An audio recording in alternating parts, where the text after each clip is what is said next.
Based on comments I've gotten, I want to break down my monthly video uploads as follows. So this actually isn't a dramatic moment. I'm just touching base to recap. I'm trying out a new format for the channel. The 4th week of the month. Today, this video, I'm recapping things that I've done throughout the month, creative learning experiences, projects I'm working on, doing some time-lapse and talking. So that's what you have to look forward to today. So stay tuned.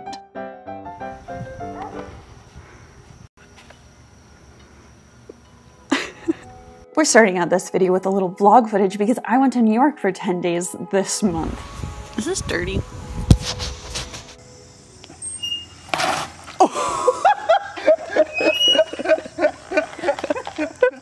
This whole first part of the video is meant to show you different experiences I've been collecting throughout the month, so that when we go into the next phase of this video, the time-lapse portion, I can give explanations to how all these experiences have been informing me and what it means for the future of my art making. I tried to grab a bee the other day. Why? And it just like buzzed out of my fingers. It was a really transformative experience for me internally and brought me a lot of peace. It was jam-packed with new experiences and rejuvenation for my creativity.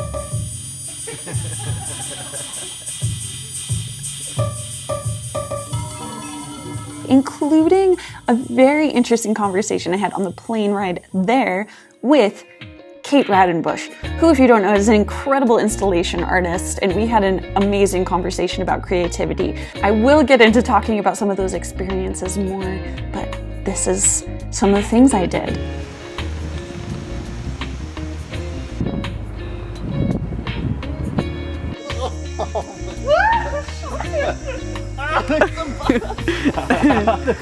And she's yours, apparently. Ready? Yeah, I'm ready.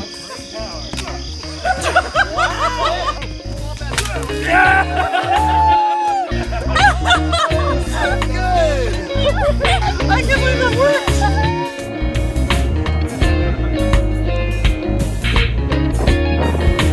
Oh, wow. I have a much better setup for painting outside now, and look how beautiful it is.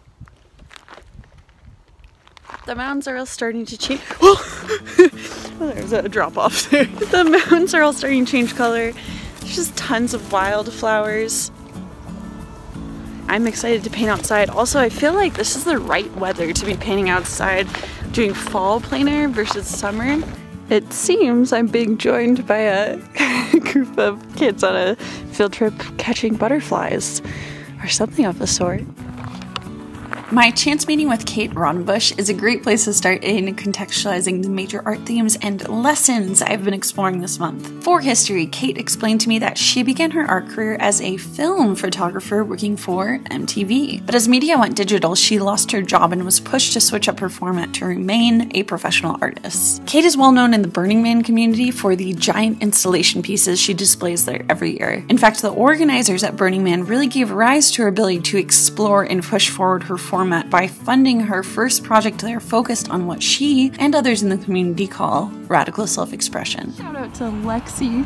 I just met one of you guys out here. She's doing a bug insect collection with her school. That's so cool.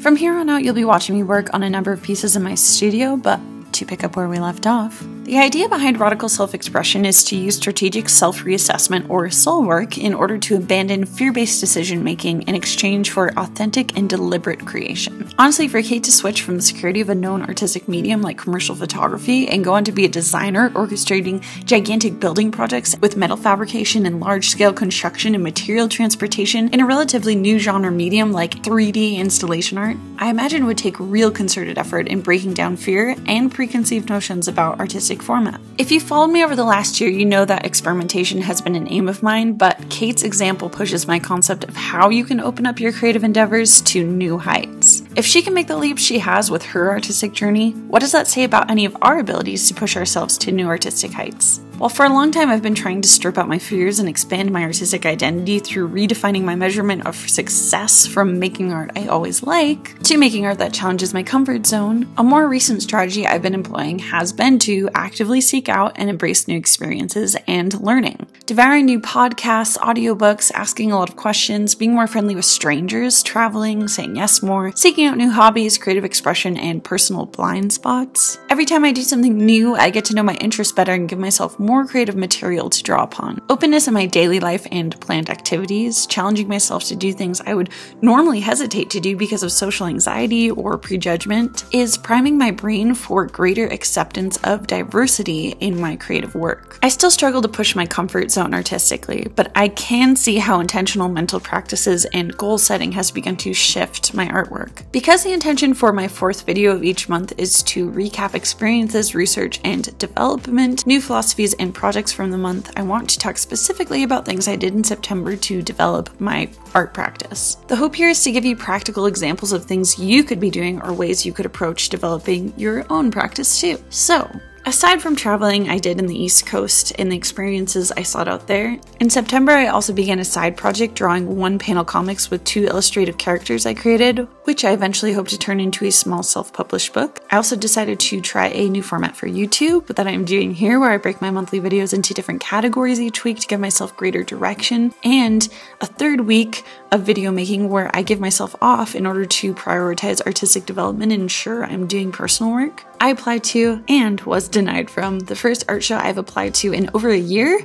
Woot! I also found a ton of new artists I love and began to assemble my artistic values more clearly to help me start to define my stylistic direction. And lastly, this month I decided to listen to and honor my creative self by acting more on intuitive desires I have. This includes things like having the idea to paint outside one day and doing it, rather than debating it with myself. Also includes drawing more in my sketchbook for the sake of drawing, without having to make something that I see clear, pragmatic purpose in. Doodles that have nothing to do with what I usually make. It's important. As an artistic development challenge for you, I want to offer the idea of participating in Inktober this month. The concept was not created by me, but the premise is that you draw every day for the month and can post the images online and connect with others doing the challenge using the hashtag Inktober or Inktober 2018. It is a challenge, but I do believe that things that push us can teach us a lot, and I would love for you to have that experience if it is something you're interested in. As you get to the end of the month, you really push yourself because you run out of ideas and you have to challenge yourself to think outside of the box, which opens a ton of new opportunities. We will do another video like this to recap at the end of October any art challenges or lessons I've learned, so make sure you look out for that video and let me know what you thought of this recap of September. If there have been any ways you've been challenging yourself personally or artistically, please feel free to talk with one another about them in the comments. Thanks guys. Oh, it's raining.